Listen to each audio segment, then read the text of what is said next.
Bioware has been through some ups and downs of late, and this month has been no different, so we thought it was about time for us to do a little update.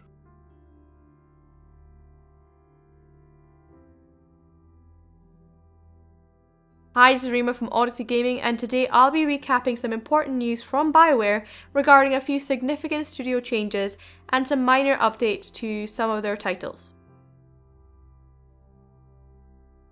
Bioware have had a few departures in the last few months. Firstly, executive producer Lee Cabarrus stated on Twitter on the 29th of July, quote, "Thanks at Bioware and all fans for an amazing ride. Alas, the time has come for new adventures, but I look forward to cheering on, always a fan." And Lee looks to be joining Warner Bros. Games as an executive producer, which gets us hyped to see what he's going to get up to next. Game developer Billy Buskell announced on the 27th, quote, "Time for something new and exciting," and he looks to be joining Phoenix Labs with other former Bioware developers on their Dauntless project, a co-op RPG game coming soon to PC. But probably most significantly, Aaron Flynn, the former general manager of Bioware, announced his departure. I won't go into reading his full statement, but I will link it in the description below, and I'll show it on screen right now. But I hope you'll join us in wishing Aaron and all the other Bioware employees all the best in their new projects. On a similar note, Bioware Montreal, who formerly worked on Mass Effect Andromeda, who had been downsized, have now officially merged with EA Motive to work on the new IP headed up by former Ubisoft and Assassin's Creed producer Jade Raymond. EA CEO Blake Jorgensen regarding the subject stated, quote, "We're building out a new studio in Montreal, as we've told everyone, and we've hired over 100 people for that studio that are brand new to EA. This is to build a new IP around Jade Raymond's team that she's been building. We brought our Bioware Montreal team into that same facility." What this means for Mass Effect DLC is pretty much undetermined, but it doesn't look hugely great. With the changes in personnel, the most significant change has to be the return of Casey Hudson as the general manager of Bioware, replacing Aaron Flynn. Casey Hudson, for those of you who don't know, was the project director for the majority of the Mass Effect trilogy and can be seen as a significant figure in leading the trilogy's trajectory. He was also heavily involved in KOTOR and Jade Empire from their inception. As with Aaron's statement, I won't read the full statement, but here's a small excerpt.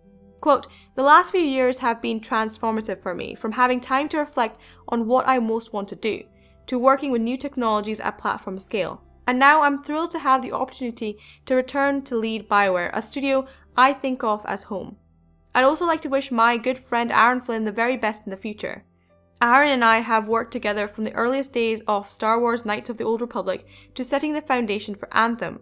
We've been through a lot together and we're really going to miss his presence at the studio. I think I speak for everyone who has worked with Aaron and our fans when I say thank you for everything. Bioware continues to hold a special magic, full of profoundly talented people and inspiring creative energy. When I look at the stunning progress Aaron and the team has made with Anthem and the other projects in the works, I truly believe our best is yet to come.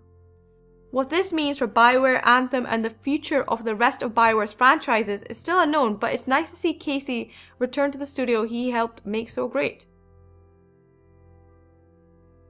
We also have a very minor Dragon Age update regarding some potential callbacks to previous protagonists in the new installment. When asked about whether the hero Ferelden from Dragon Age Origins would make an appearance in Dragon Age 4, Mike Lealod simply stated on Twitter that we wouldn't see that character again in future Dragon Age installments. But then he went further in a post on Reddit stating, quote, "In addition, I think it's important to note that Origins was about sacrifice. It was a story in which literally everyone gave something up to stop something horrible. One of those options was the hero Ferelden giving up their lives to stop that horrible thing, and frankly, a lot of people took it. Now fast forward to the theoretical moment when the hero Ferelden plays a major role in a future game. Suddenly your sacrifice feels like it was the wrong choice. No?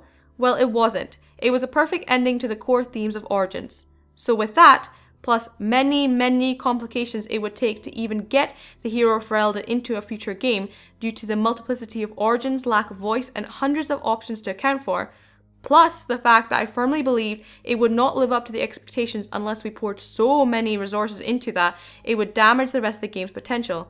It's not happening. I know this upsets people, but I better be clear about it. Again. So it looks like we won't be seeing the hero Ferelden in Dragon Age 4, and very unlikely in any other future installment. However, whether this is the same for other protagonists like the Inquisitor is still up for running. So that's just some changes that have occurred at Bioware in the last month. There have definitely been some significant changes, and what this means for Bioware is definitely unknown at this point. But with Gamescom just around the corner, hopefully we'll get to see more from Anthem and what Bioware has prepared for us for this next year. And just in addition to this video, while we were writing and recording this video, we did hear about the sad passing of Bioware developer Corey Gaspur, so we just wanted to kind of send our thoughts to his friends and family in this difficult time. But what are your thoughts at the recent changes at Bioware, as well as a little bit of Dragon Age news? Let us know in the comments below. If you like this video, please like and subscribe, and please share this video to help the channel grow. Thank you so much for checking in, and we will see you next time.